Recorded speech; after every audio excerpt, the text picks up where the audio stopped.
time do I wake up? It depends on the project I got going on. If it's my day off, then I usually wake up around 7 or 8. But if it's a work day, around 5 or 6, again, depending on the project. And how many volunteers are expected to show up. Coffee's brewing.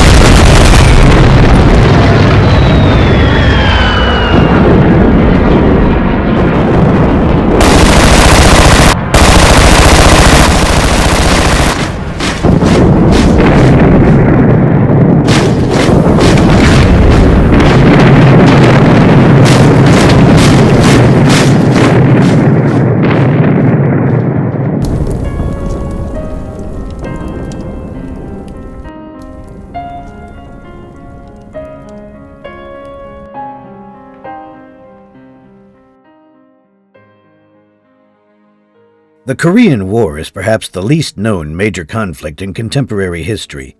The war killed at least 2.5 million people and countless were wounded. On June 25, 1950, North Korean forces, backed politically and militarily by China and the Soviet Union, crossed the 38th parallel into South Korea. The 5.7 million American men and women who served in that war each have their own memories, whether they were on the battlefront, in the air, or in support of those whose lives were at risk.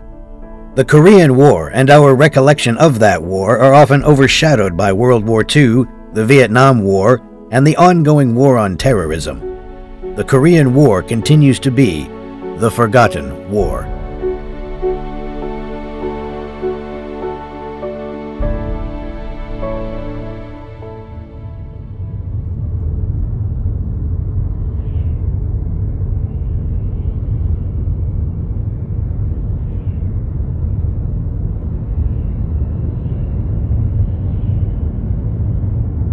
지금 제가 72년 전에 제가 4살 때 흥남에서 타고 온 배를 보러 갑니다. 지금 산피드로 빅토리아호를 보러 가고 있는 중입니다. 참 감개무량하네요. 옛날에 애인 만나가는 그런 기쁨? 또 슬픔도 우리가 감지한 그런 배를 보러 가니 감개무량합니다. 가슴이 떨리네요.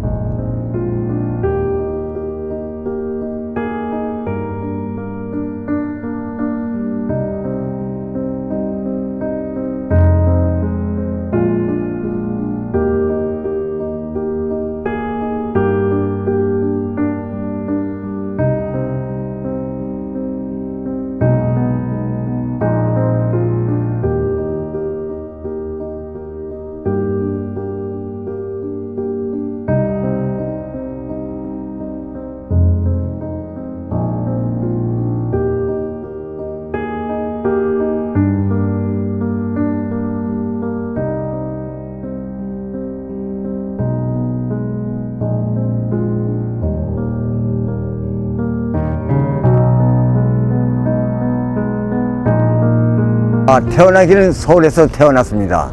그리고 4살 때 아버님 고향인 함흥으로 도망갔어요. 그 이유가 있는데 거기 있다가 거기서 해방을 만났어요. 1945년에.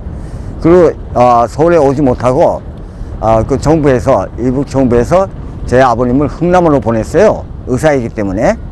거기에 있다가 또 일사후퇴 때 배를 타고 나왔습니다. 제 고향은 함경남도 함흥입니다. 그런데 함흥에서 조금 걸어와서 흥남에서 배를 타고 왔습니다. 그때는 제가 4살 반이었어요.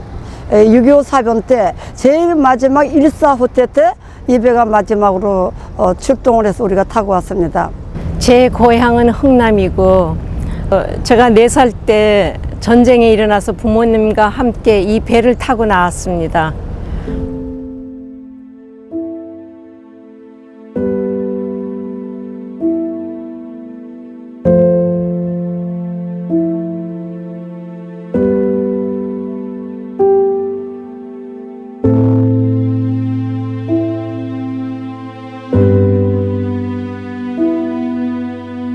제가 11살 때인데 11살이니까 되게 알 건 많이 알거든요. 제가 기억나는 건 눈이 많이 와가지고 무지하게 추웠어요. 겨울이 돼서. 그래서 엄청난 사람이 모였는데 그 많은 사람이 어떻게 이 배, 제가 볼 때 그 크다고 생각하지 않고 다 탈 수 있느냐. 그러니까 다 타지 못했죠. 근데 럭키로 우리가 탔어요. 우리 가족이 겨우 배를 탔는데 서로 모두들 그러니까 춥지 않은 밑에 내려가려고 난리치랬거든요. 근데 아버님이 야 우리가 내려가지 말고 위에 올라가자. 그래서 제일 꼭대기에 올라갔어요. 제가 기억나는 추워서 막 떨면서 위에 올라가는 생각이 제일 나네요. 제일 문제가 배하고 고픈이 제일 힘들었어요. 배하고 고픈이 먹을 게 없어가지고. 근데 다른 분들은 갖고 온 사람도 있는데 우리는 아무것도 못 갖고 올라왔어요. 그때 배고픈 것이 생각나고 그다음에 화장실 정말 이렇게 힘들었어요. 아무데나 싸야 되고 또 움직이지 못할 정도로 사람이 많아서. 예. 지금 그게 제일 그때 힘들었던 것 같아요. 추웠고 너무 추워서.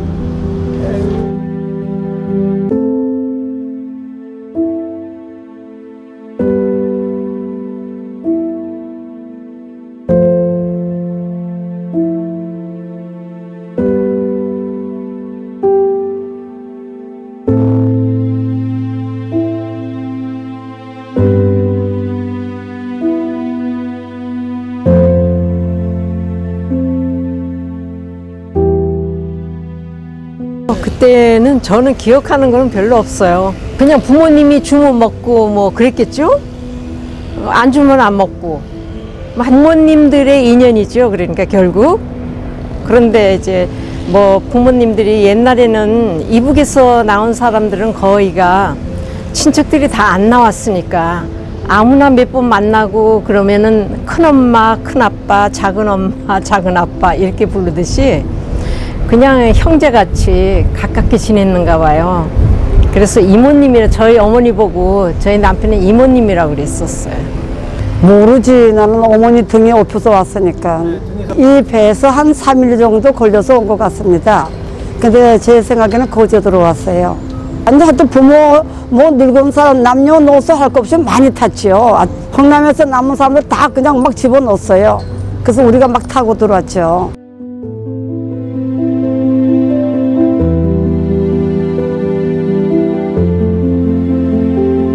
원래는 아버지하고 우리 오빠, 아들만 먼저 가면 그 당시에 열흘 후에 다시 국군이 들어온다. 그렇게 됐습니다. 근데 아버지 어머니가 흥남에 갔는데 우리 아버지가 도저히 어머니를 보낼 수가 없어가지고 다시 왔어요, 함흥으로. 그래서 다시 흥남에 와가지고 다 탔어요. 근데 그것이 아주 우리한테는 행복했던 시간이에요. 다른 분들 고생 많이 했을 거예요. 많이 했죠.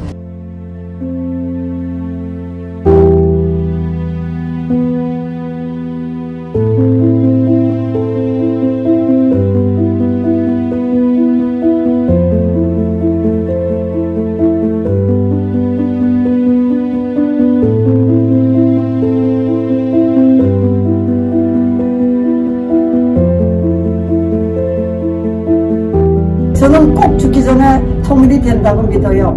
그래서 제 고향 함흥에 가서 우리 오빠는 야 성층역에다 발을 한번 들여놓고 죽고 싶다 그랬는데 작년에 돌아가셨어요. 나는 꼭 성층역에다가 다리 한번 잠가놓고 그러고 죽으려고 그래요. 제가 살아있는 데는 반드시 통일이 됩니다. 제가 꼭 갈 거예요. 하느님이 항상 저를 보호하기 때문에 하느님께 항상 제가 기도 아침에 하는 게 제목이 빨리 고향을 좀 보게끔 해달라. 그거 정말 좀 기도하고 있어요. 아침마다. 거제에 도착하자마자 장수포인데 거기 있었으면 우리 여동생이 살았을 거예요. 4살짜리 여동생이. 폐렴이 걸려가지고. 근데 거기서 또 리더가 어디 있으면 되냐. 사람들이 다 있으면 어떻게 하냐. 걸어서 먼 데로 가야 된다. 벌쳐서. 거기서 거제에서 제일 끝까지 갔어요. 또 걸어서. 며칠 걸려가지고. 도착하자마자 이틀 만에 내 동생 그래 죽었어요. 근데 그 동네 60가구가 있는데 산만 있고 출장을 어디 파물 또 산에서 파물 그 여우가 그때 어떻게 여우가 많은지 거기 이틀 후에 가니까 아무것도 없이 없어졌어요. 그 생각하면 아주 분하고 하지만 전쟁에 그렇게 참혹한 걸 몰랐어요. 제가 그때 나는 절대로 그러면 전쟁을 일으키는 사람이 돼서는 안 된다.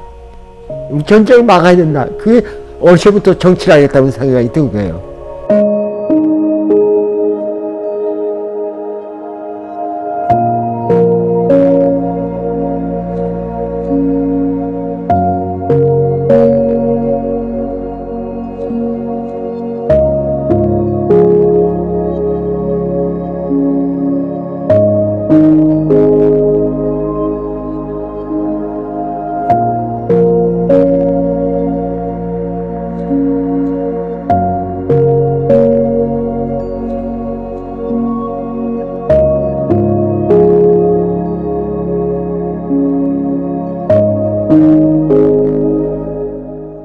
제 남편입니다.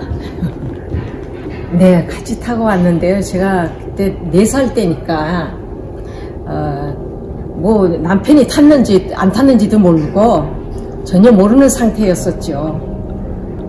남편은 그때 11살이고 저는 4살이었다니까. 이것도 다 부모님한테 들어서 아는 얘기예요. 저는 직접 느낀 거는 없고요.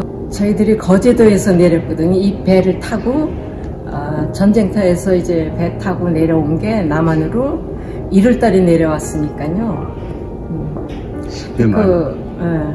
그러니까 그때 좀 있다가 만난 것 같아요. 부모님들이요. 저하고 남편하고 만난 게 아니고 부모님들끼리 만나서 저희들은 알게 된 거죠.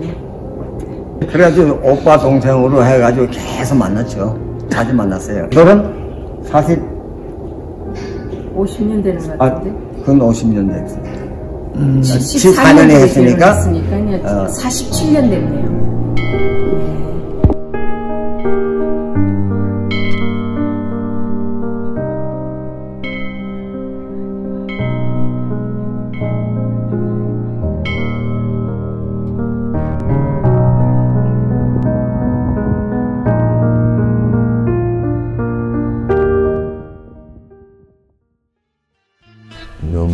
눈보라가 휘날리는 바람찬 흥남 부두에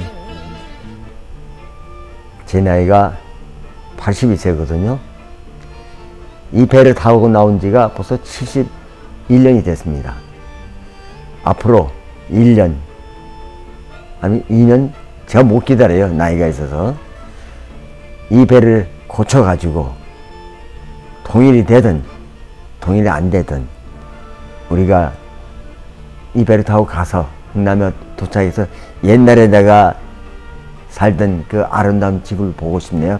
바다가 보이는 집이거든요. 너무 아름다운 집이 어떻게 변했나 보고 싶고 그때 다니던 국민학교 동창들 얼굴도 보고 싶네요. 그날이 오겠지요?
The Hungnam Evacuation saga began in December 1950, when the US-led UN forces were suddenly surrounded by communist Chinese troops who stealthily entered the fray.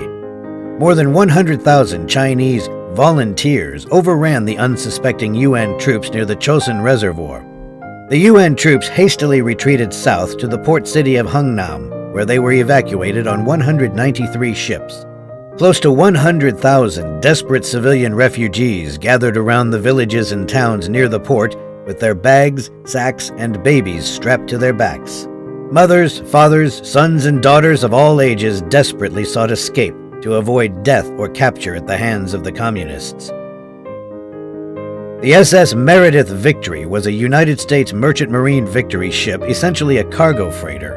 It was built during World War II, but its moment of glory came in the Korean War during the dark days of December 1950. It evacuated over 14,000 Korean refugees fleeing the invading communist Chinese. The conditions were so crowded that most of the refugees were forced to stand in freezing conditions with little food or water for the 3-day, 70-mile journey to what they hoped would be a safe passage to the south. Under Captain Leonard LaRue, the Meredith Victory performed the largest humanitarian rescue operation by a single ship in history and earned herself the name the Ship of Miracles. The SS Meredith Victory later served in a couple of minor missions during the Vietnam War. Ironically, it was sold as scrap metal to China in 1993. The SS Lane Victory, named for Lane College, is a sister ship that was built in Los Angeles by the California Shipbuilding Corporation and launched on May 31, 1945. The ship provided critical logistical support to the armed forces by carrying equipment, supplies, and personnel necessary to maintain the war efforts. During the Hungnam Evacuation, the SS Lane Victory was also deployed to evacuate Korean civilians and United Nations personnel at Wonsan, North Korea. It evacuated over 3,800 U.S. troops and 1,100 vehicles that survived the Battle of Chosin Reservoir. Lane Victory offloaded troops, vehicles, and cargo as the cruiser USS St. Paul and destroyers laid down a covering fire. After unloading, she safely evacuated 7,010 men, women, and children. When the ship arrived, 7,011 passengers disembarked, as a baby had been born during the voyage.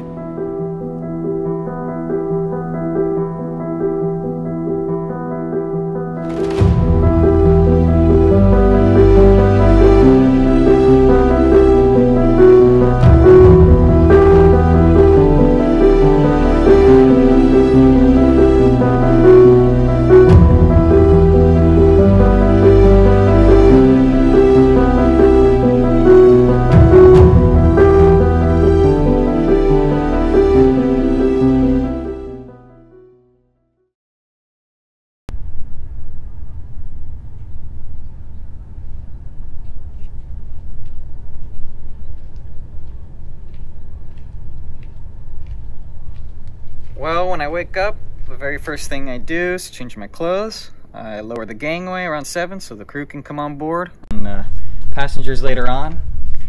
And then I do what's called waking up the ship. I walk around, turn on all the lights.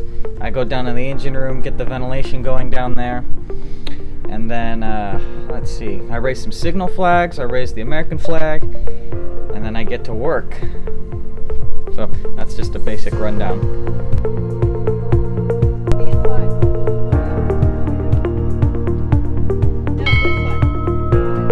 My thoughts on the history of this vessel: she's one of 3 remaining Victory ships left in the world, and her career is really extraordinary. Our claim to fame is the Korean evacuation in 1950 during the Korean War. We also served as a commercial cargo ship, supplying the world with its commercial needs. We also served in Vietnam, providing our troops with whatever they needed during that battle. It is really extraordinary that this ship is still around with us, especially considering that when they built these Victory ships were only meant to last maybe a voyage in World War II before they were sunk. So it's a miracle that she's still capable of running. And let alone it's just here. And it's a very worthy cause of preserving this vessel. What I'm studying, I want to be a merchant mariner, so I'm applying to various schools to get into the merchant marine. Merchant mariners have been essential to American economic prosperity since the founding of our nation. In support of our national defense, it is merchant mariners, like our Department of Defense Civil Service mariners, who sail the ships with fuel, supplies, and combat equipment that enable our armed forces to operate globally. At Military Sealift Command, we employ more than 5,000 merchant mariners to operate our core fleet, with hundreds more employed on contract-operated ships in support of our nation's transportation requirements and special mission needs. As the nation continually improves the maritime industry, we are grateful for those who have stepped forward to carry on the finest traditions and look towards the future with a strong U.S. merchant fleet. Because I would love to sail the oceans and get to see all these amazing ports and countries all over the world. This vessel had a huge impact on me and really inspired me to really sail the world.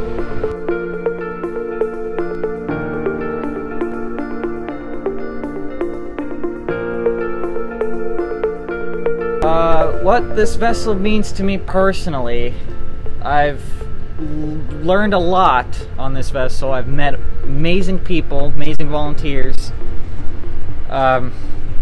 You don't really get the same sort of experience on any other vessel, really, especially since this is still a running vessel. You learn a lot of things that, you know, normally you wouldn't learn.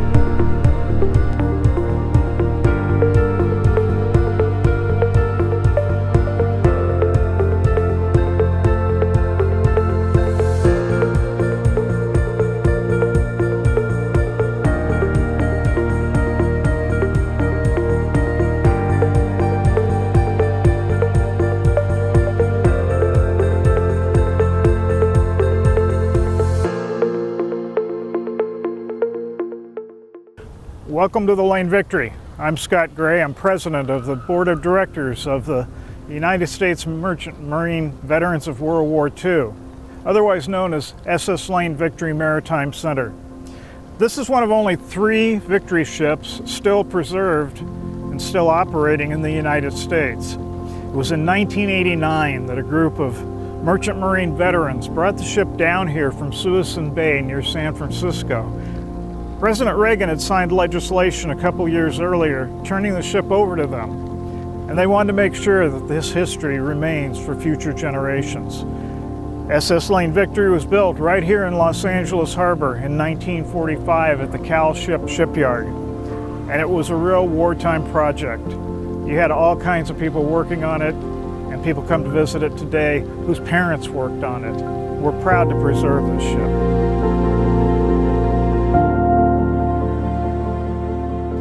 Lane Victory is being maintained wholly by volunteers. We have a restoration team, and they're undertaking all of the work that needs to be done now on an urgent basis: chipping, painting, getting rid of rust. We've got a project going on at this moment where they're repainting our funnel, and they'll be putting our ship's new logo on that funnel. And then they turn that over to the deck department, and the deck department keeps the ship shape over the longer term, and they'll keep painting and cleaning, and the restoration department will move on to other projects like all of our cabins being redone to their original condition from 1945. Well, there's a lot of rooms on board the Lane Victory, but this one holds a special place in my heart. This was my first restoration project. This lasted about 6 months. A group of friends and myself, we needle gunned this entire room. We took it down to bare metal.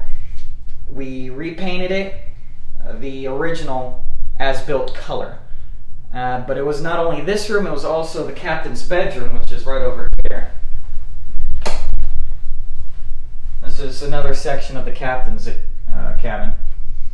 But this room holds a special place in my heart because it is my first restoration project, and I did it with a bunch of wonderful friends. And the bridge being perfected back to its 1945 condition.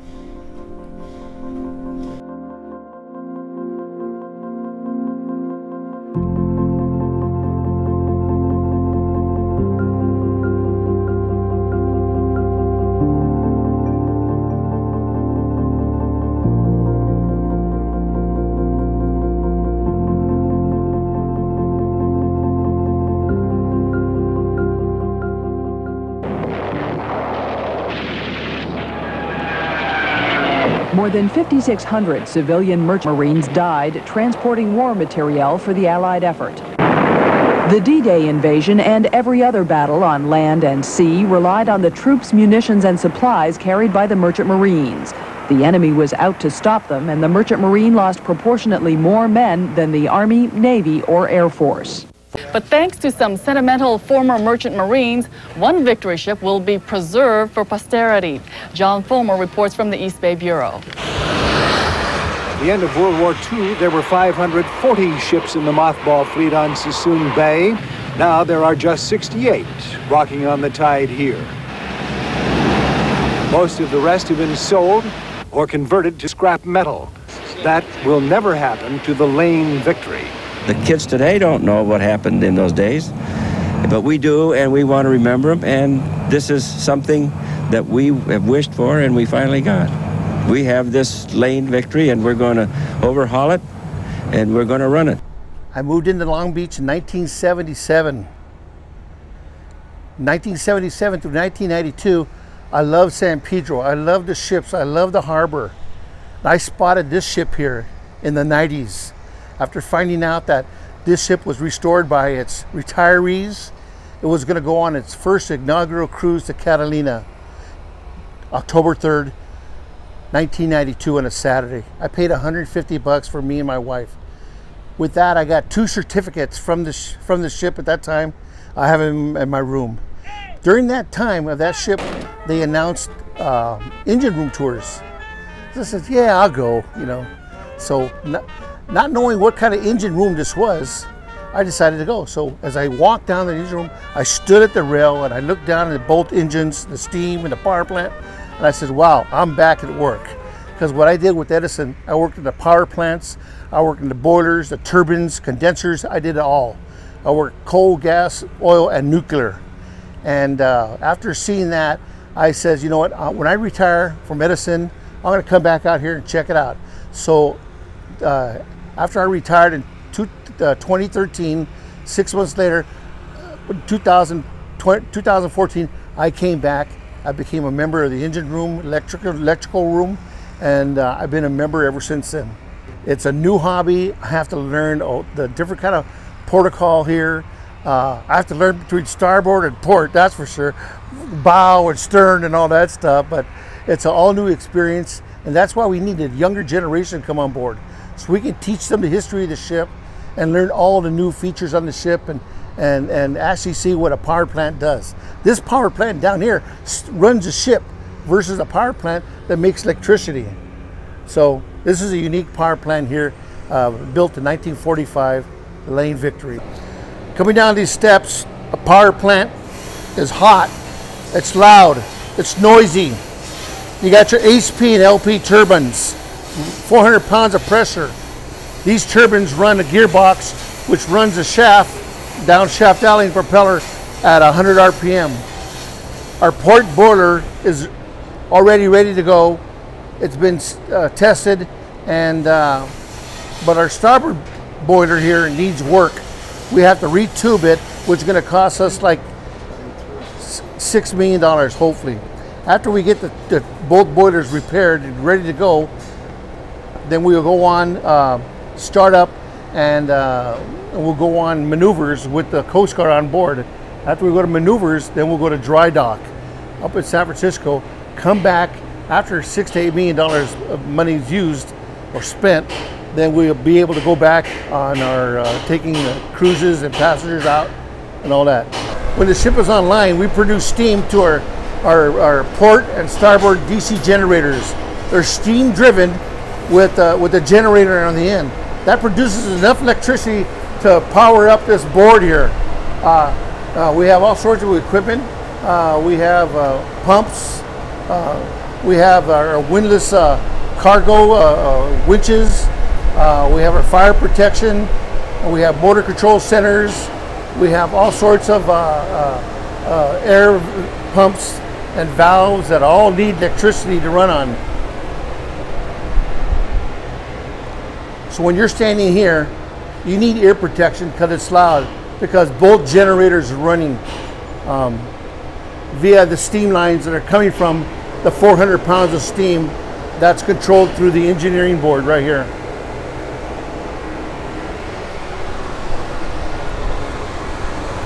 This is the engineering station here. This is where the engineer controls all the steam line via the bridge. That's commands are given through the captain up on the bridge.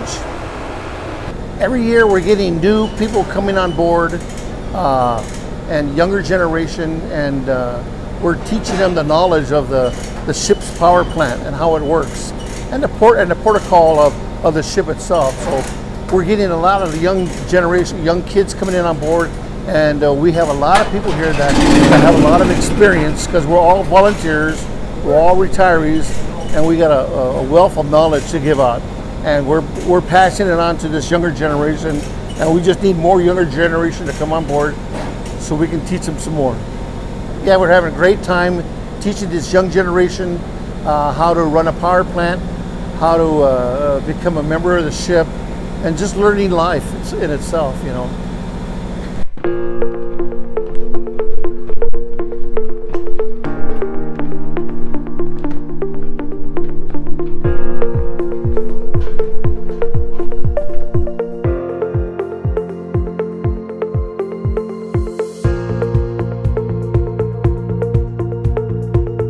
My name's Anthony, and I'm a welder and metal worker on the ship. My primary duty is I do most of the welding on board, and I do some metal working, and I also help with the reservation department. We restore paint. We do painting and restore some of the cabins. I really like working on the ship because it really helps me get hands-on experience with doing stuff that I'd be doing in the field later on. Like if I have to design something and build it and make it from scratch, I have the experience here using different machines and welding and different stuff like that I can really apply in the job field later on.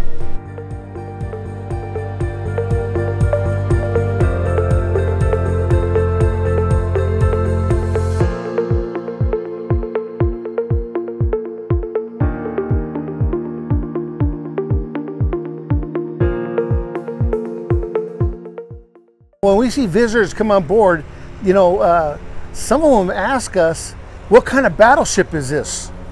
And we have to kindly tell them we are not a battleship. We're a container ship. In 1945, this ship was built right here, Terminal Island, and this actually carried cargo for military warfare and all that, and for humanity too, because in the 1950s, we also rescued a lot of Koreans out of harm's way during the Korea conflict. So that was very important right there. Yes, the ship had a huge part during the Korean War, and yes, it should be honored as such. However, her home really is here in the port of LA and in the United States. She was built for the war in World War II by mostly women. Right just down this channel right here, this is where she was born. And I think it is very important that she remain here as a symbol of the hard work that was put into the Ships for Victory program in World War II, and in order to memorialize her service throughout her whole career. I mean, this is her home. She was born right here, made right here, and I think this is where she has to remain. What this means to my generation, this is a huge inspiration that we can do anything. We're up on the cabin deck, overlooking the stern, and we'll go inside and I'll show you my room. Come on.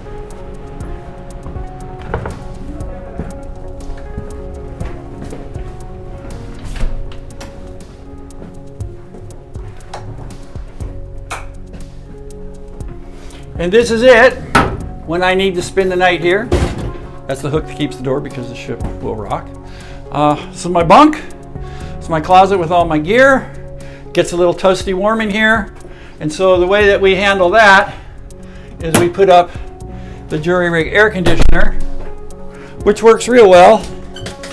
I take my bungee cord and I take my little fan and I hook my air conditioner right underneath the porthole and plug it in and turn it on, and within 5 minutes I'm under the wool blankets because it's cold in here even though it's like 100 degrees outside because of the metal.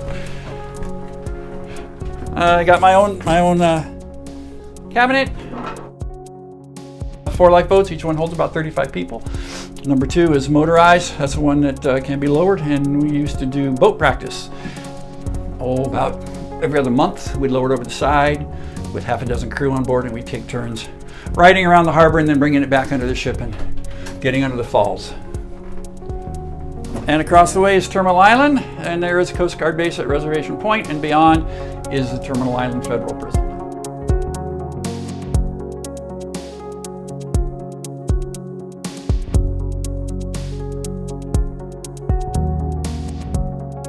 People that come aboard the ship are all ages, all walks of life.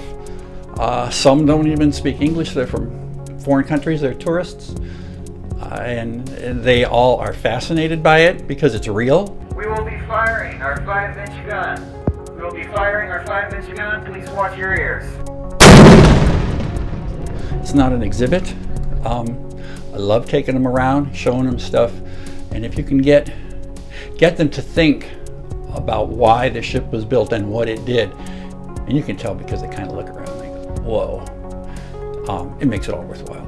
It definitely is a good feeling.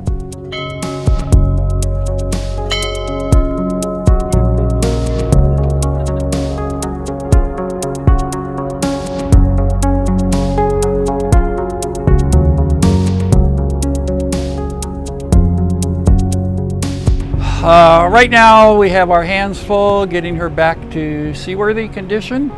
When we used to take her on our cruises, the ship sparkled, absolutely sparkled. If anybody goes on YouTube and types in Lane Victory Cruise, you'll see what I'm talking about. We would spend 9 months out of the year cleaning, chipping paint, painting, getting her ready for our 6 cruises that we did in the summer every year. I had a bad period where maintenance, everything broke down, and now it's like a phoenix rising from the ashes. It's coming back. I've been here steadily on board for about 9 months, maybe a year now, and I've seen some really incredible changes. The leadership is fantastic here. In 5 years, if all goes according to plan, the plan is to get her into dry dock, get the proper maintenance done by professionals, get us back out to sea with our 700 passengers and 200 crew members, and give you an idea what life was like back in 1945 for a day.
This ship can be a venue for virtually anything. We've had jazz festivals on board. We've had race car timing runs in the parking lot. I think we even had a beer fest one October on board. So all kinds of things that can be done. We've had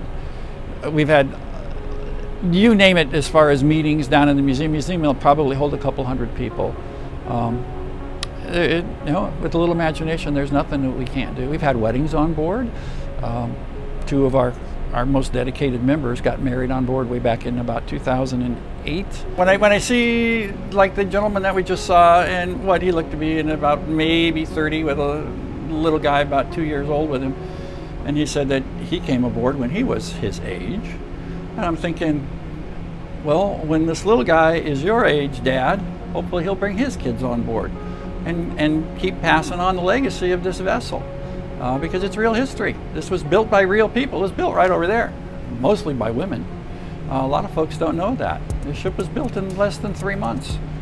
And it's an incredible piece of machinery, and it's still operable. It takes a little work, but everything is here to make it run.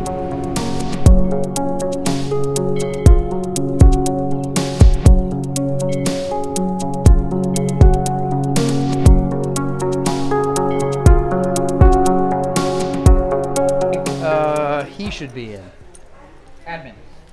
Okay, so neither one are restoration. These guys are all going to be admins. Jason's? I haven't had time to finish printing anybody yet. Right now, I am. This is my first day in the office, organizing the office, and I'm about to make name tags or badges. We're making badges for the volunteers today. And yeah, let me hide some of this stuff.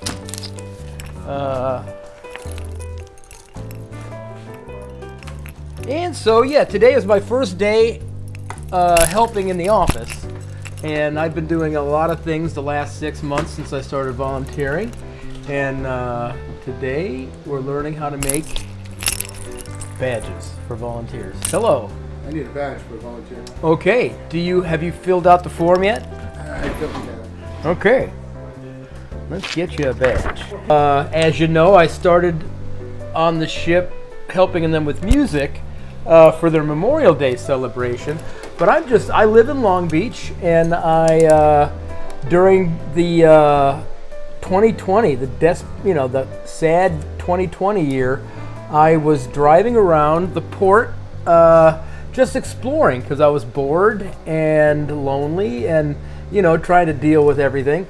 And I drove by the Lane Victory one afternoon as the sun was setting, and I didn't even know it existed. So I stopped and I took a bunch of pictures, and one of the pictures I took was of a sign they've since taken down, which I think they should put up, but they're going to get a new one, that asked, said, "We need volunteers, we need you."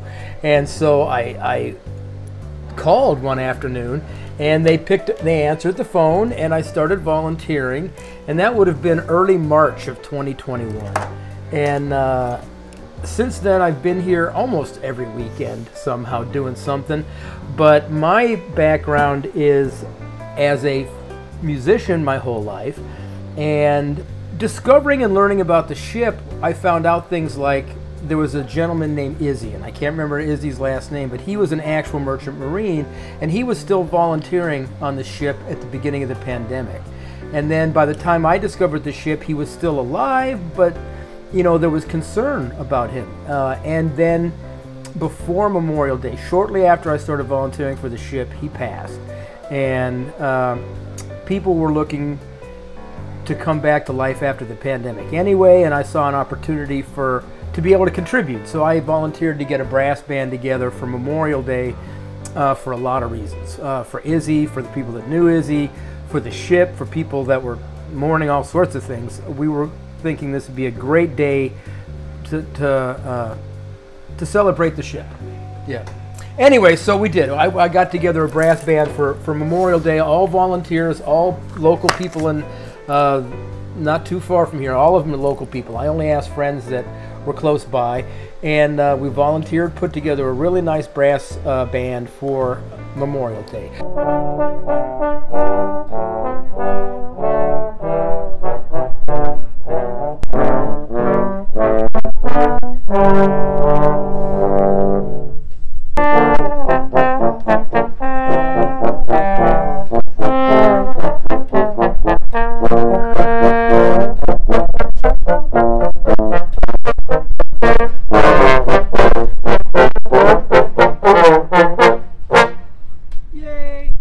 since then, I'm trying to get music involved, create a culture of music. Because not only the ship is a ship that will hopefully sail again, they're working on that as we speak. There's volunteers down in the engine room right now going to ensure that we sail again.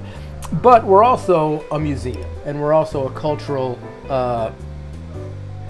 resource and landmark, and something to be proud of for the community. It's not a warship. It's not the Iowa. It was a merchant ship. It was the people's people. Regular people worked their ship. They had to fight to get benefits, and they got those benefits. So this ship has just got such a history of building community and serving the community that, I don't know, it seemed like a great thing to volunteer for and to help with that. So that's why I did it.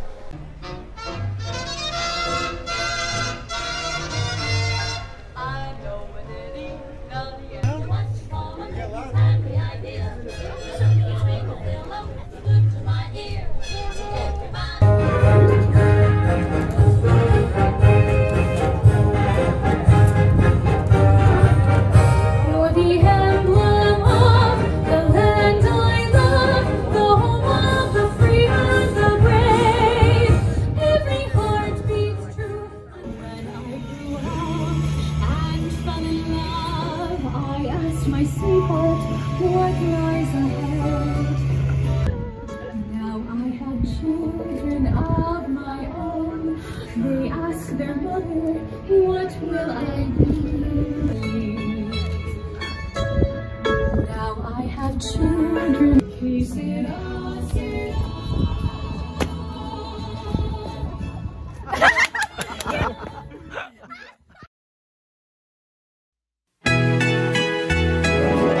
Come on, everyone, sing with me. When I was just a little girl, I asked my mother, what will I be? Will I be pretty? Will I be rich? Here's what she said to me. Que sera, sera, whatever will be, will be. The future's not ours to see. Que sera, sera, what will be, will be. When I grew up and fell in love, I asked my sweetheart, what lies ahead? Will there be rainbows day after day? Here's what my sweetheart said. Que sera, sera, whatever will be, will be. The future's not ours to see. Que sera, sera, what will be, will be.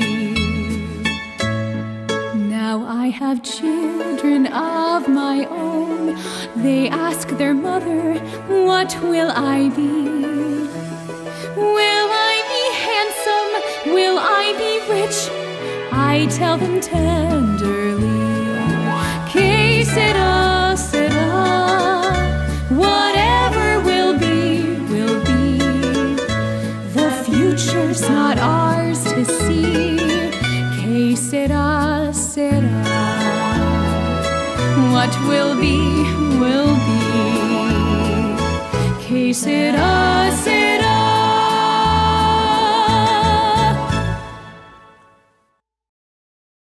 The first time I came to the ship, I kind of fell in love with it from when I was even driving down the street looking at it.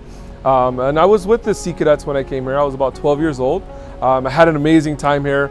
All the different kids were with me. We actually slept in the rear armed guard space. So you put a whole bunch of kids in there and teach them about the mariner history, and you show them around the ship, and it's easy for them to fall in love. So I fell in love with the ship, and now to this day, I mean, here I am again. I'm a director now aboard the vessel, and I haven't left since I was 12, and I'm still here to this day and starting new projects to help guide the future. Oh.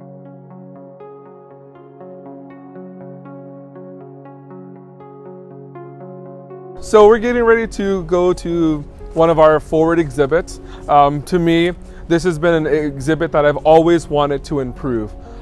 When a couple years ago, when we were working on the aft museum, I had a nice portion with helping remodel the aft museum. And so as we go to this forward museum, you'll see that it needs some work. And that's me being honest with you. And as a director here, and as me spending, many years here, I've realized that it's time for us as directors and as youth to come together to build a better future for this ship.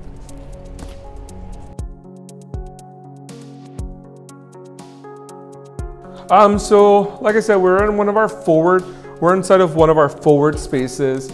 This is the area where I once had a vision of redesigning this area to become a better use of the space and a better area to really tell the story of not only the Lane victory, but also the Korean American history and our Korean refugee rescue as well. So this is kind of an area where I feel like has been neglected, and I would like to give it the attention it needs and the help that it needs with multiple different parties involved.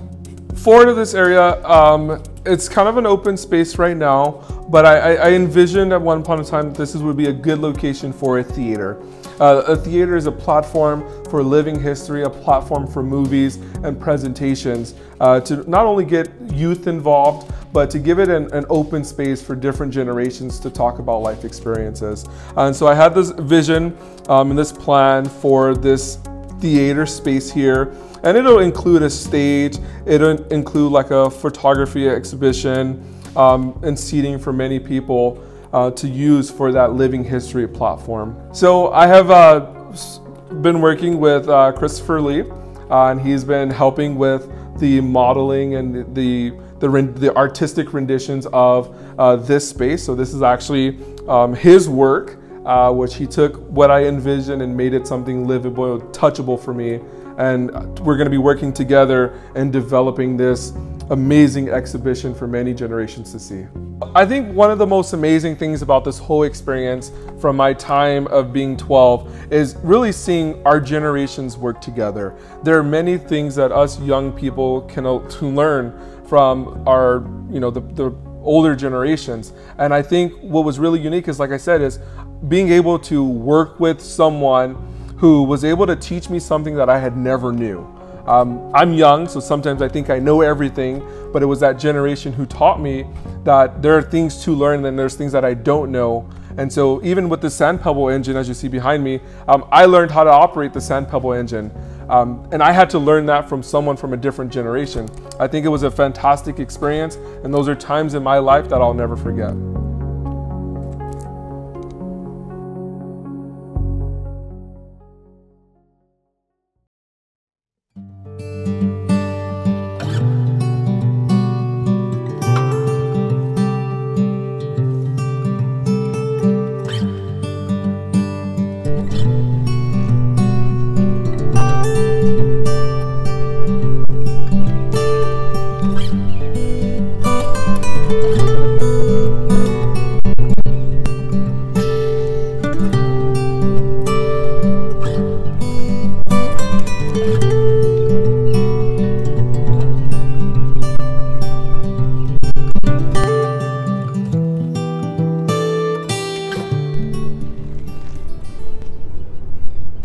제 이름이 박진방, 지금 86세입니다. 제 고향은 함경남도 북평군 상거서면이고, 제가 6.25 직전에는 원산의학전문학교를 다니고 있었습니다. 부모님 내가 국민학교 때 다 돌아갔어요. 7살 때 돌아갔어요. 그래가지고 큰아버지 밑에 있다가 큰형님은 6.25 전에 이남으로 오고, 그 다음에 형님은 원산 기독교 사건 때문에 형무소에 들어가가지고 청진 교화소에 있을 때는 내가 한번 면회했고, 그 다음에 6.25 때는 단천 검덕 강산에서 있다고 편지 받고, 그 다음에 형님은 고향에 있었고 여동생만 이제 고향에 있고, 그래서 떠날 때는 다시 돌아가는 거를 생각하고 집을 나온 다음에 가족들은 인사도 못하고 그냥 떠난 거죠. 그래가지고 집을 나온 다음에는 계속 그냥 흥남부두까지 정신없이 온 거지. 흥남부두가 어딘지 모르고 가는데 보니까 그냥 줄을 쭉 서서 흥남부두 가는 거예요. 그냥 흥남부두 가니까 몇백 명이 있더라고. 근데 사람들은 계속 밀려 들어오는 거예요. 그 눈은 쏟아지지요. 그 배가 들어오면서 아마 2~3천 명이 되는 것 같아요. 거기 있는 사람들이. 그래서 서로 타려고 하니까 미군 헌병들이 줄을 세우더라고. 한 줄 한 줄 타는데 이제 여자분들은 밑에 칸에 그냥 걸어 들어가게 하고, 그 다음에 나머지 사람들은 배에 상당히 높더라고. 거기다가 이제 국물을 내리니까 그걸 타고 올라가는 거예요. 배에 탔을 때는 이 첫날 저녁에 주먹밥을 주더라고. 어떻게 만드는지 몰라요.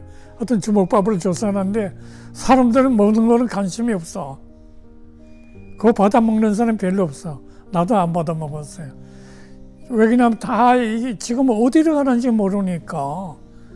그리고 모두 그렇게 먼 곳에서 눈속으로 헤치고 왔으니까 사람들이 그냥 배에 올라오자마자 쓰러지더라고. 저녁 때 거제도 장수포에 도착했어요. 그러니까 우리가 어디를 가는지 모르는 거예요. 그래서 이제 내려라 그러니까 이게 보니까 산이 보이더라고. 이게 어디냐 그러니까 사람들은 다 모르는 거예요. 내려서 이게 어디냐니까 거제도 장수포라고 그러더라고.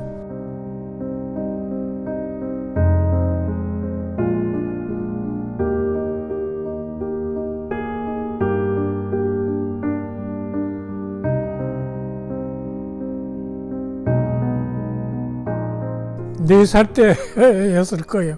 근데 내가 업고 다녔어요. 애가 공부도 머리도 좋고. 내가 죽기 전에 고향에 가고 싶은 것은 내 동생 연옥을 만나는 거예요. 이제 많이 늙었겠지. 그러니까 참 귀찮고 살아서 이렇게 만난 게 정말 큰 복이지 뭐. 근데 나는 고향 생각만 하면 눈물이 나요. 내가 왜 그러냐면 떠날 때도 내가 영원히 떠난다는 게 아니고 곧 돌아갈 거를 알고 나왔다가 지금 71년 동안에 고향을 못 간 거 아니에요. 그리고 한국에 있을 때도 실향민이라는 말이 제일 싫었어요. 실향민이지만 누가 실향민이다 하면 제일 싫더라.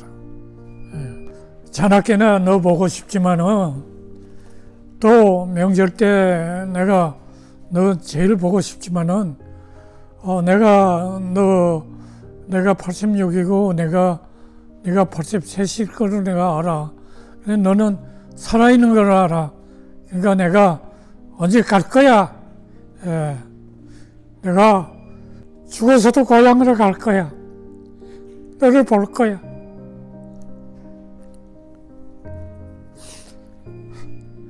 내가 이놈을 오고 싶은 것도 아니고 전쟁이 이렇게 돼서 내가 고향을 떠난다고 생각도 안 했어.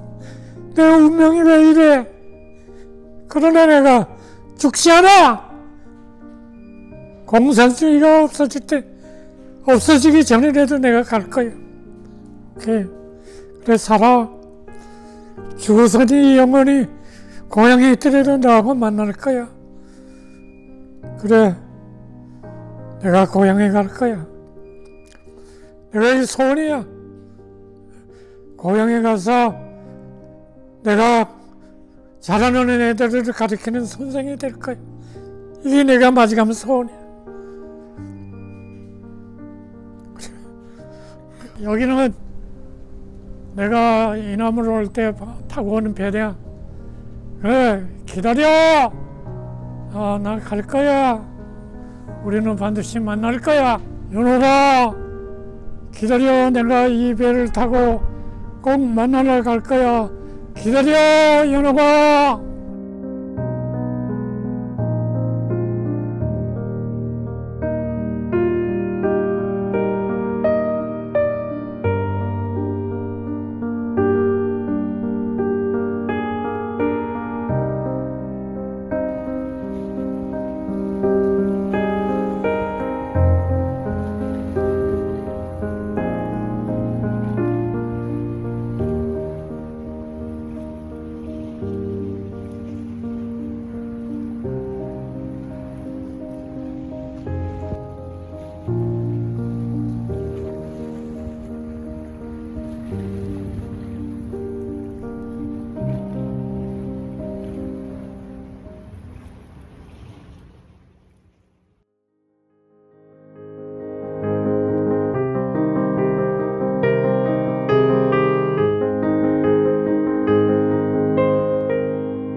처음에 이 배를 탈 때 많이 울었어요. 지금도 눈물이 막 나옵니다. 너무 슬퍼요. 여기 우리 아버님, 어머님, 형제 다 있었는데 그분들이 다 천당으로 가셨잖아요. 그러니까 저는 굉장히 이 배를 타면 슬픈 마음도 있고, 이 배를 타고 한국에 갈 수 있을까 말까 생각을 지금 하고 있는 중인데, 아니면 반드시 저는 가요. 하느님이 저한테 항상 계시를 줍니다. 죽기 전에 꼭 함흥에 가서 우리 고향을 보고 거기서 협조할 일 있으면 제가 협조를 하려고 합니다.